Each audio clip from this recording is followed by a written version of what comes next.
a welcome exploration of Stanley Kubrick's The Shining, a movie that revolutionized the concept of psychological horror. This classic most likely had an impact on you if you have ever experienced chilling loneliness, seen someone slowly spiral into insanity, or been troubled by the equivocal nature of right and wrong. The Shining, a movie based on Stephen King's book, delves into the most sinister facets of the human psyche in addition to being a ghost story. Let's examine the many levels of psychological suspense, symbolism, and visual storytelling that combine to create the classic film The Shining. The main plot of The Shining centers on Jack Torrance, portrayed by Jack Nicholson, a reformed alcoholic and aspiring writer who accepts a position as the Overlook Hotel's winter caretaker. Alongside him are his spouse Wendy and their son Danny, who possesses a unique psychic talent called The Shining. Danny can see unsettling omens and the hotel's dark past thanks to this shine, which includes terrifying visions of blood and the frightening Grady twins.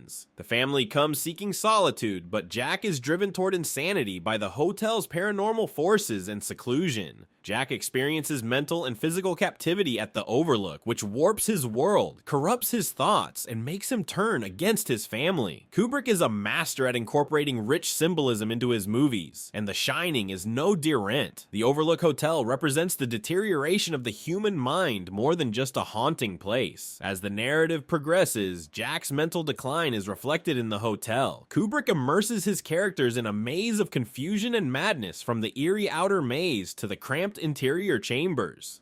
Isolation is a common issue for the entire Torrance family, not just Jack. The characters' emotional and psychological isolation from one another exacerbates the hotel's physical isolation from the outside world. Jack loses his ability to write and becomes angry and frustrated. Wendy is stuck in a condition of perpetual anxiety, trying desperately to keep her family together. Furthermore, Danny, who possesses a psychic spark, is troubled by images he is too young to comprehend. Then there is the historical symbolism. By building the Overlook on Native American burial grounds, Kubrick quietly alludes to the bloodshed of America's past. Like the unresolved traumas Jack experiences in his personal life, the hotel itself becomes a monument to the unsaid atrocities buried in its foundation. Jack Torrance's slow spiral into insanity is one of The Shining's most compelling elements. Jack is presented at the beginning of the story as a man looking for a new beginning and hoping that his alone will give him the time and space to create. However, he starts to feel the EECTs of the stillness, the strain, and the paranormal forces at work. We witness as his thoughts become aggressive, his job devolves into nonsense, and his temper wanes. It's not just shocking, but terrifying when Wendy finds pages and pages of Jack's typewritten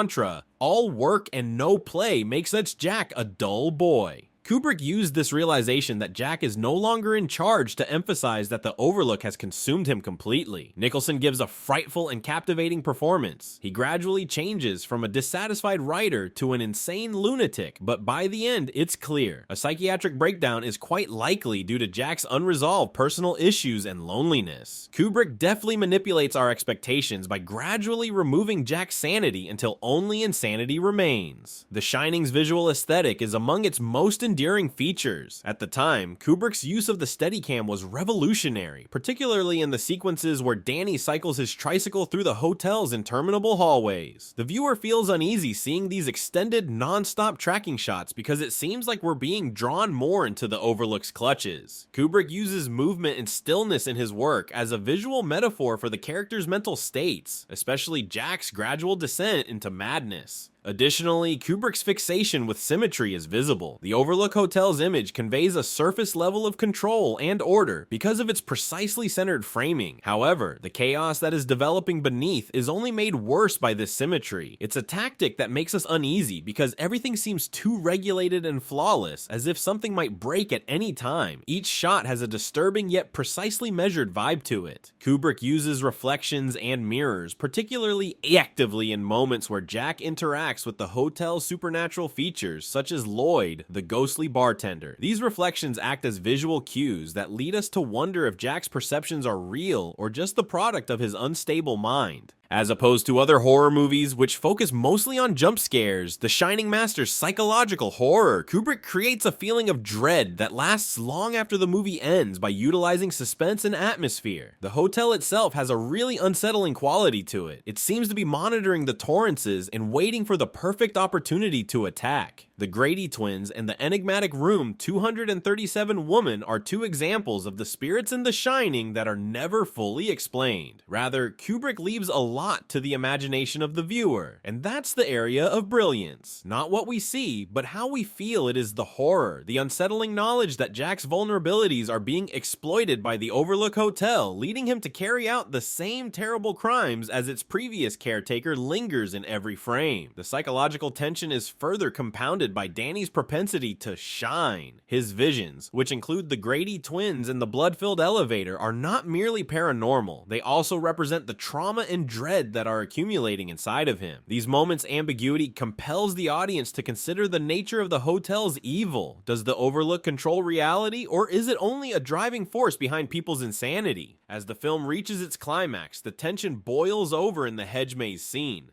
Jack, completely unhinged, chases his own son through a labyrinth of snow, axe in hand. Meanwhile, Wendy battles to protect herself from the man Jack has become. The snow-covered maze, like the hotel itself, represents the mental prison Jack has created. There's no escape. The Shining ultimately leaves us with more questions than it does answers. Was Jack ever involved in the sordid past of the hotel? Is the Overlook a representation of insanity or something darker? The ambiguity in Kubrick's work is what makes it so memorable even after it ends. This narrative explores themes of loneliness, the frailty of the human psyche, and the unsettling horrors that lurk beneath the surface. And for that reason, The Shining is still regarded as one of the best psychological horror movies ever made, even after several decades. Thank you for watching, and please remember to like, comment, and subscribe if you found this analysis interesting. The world of film has a lot more to discover.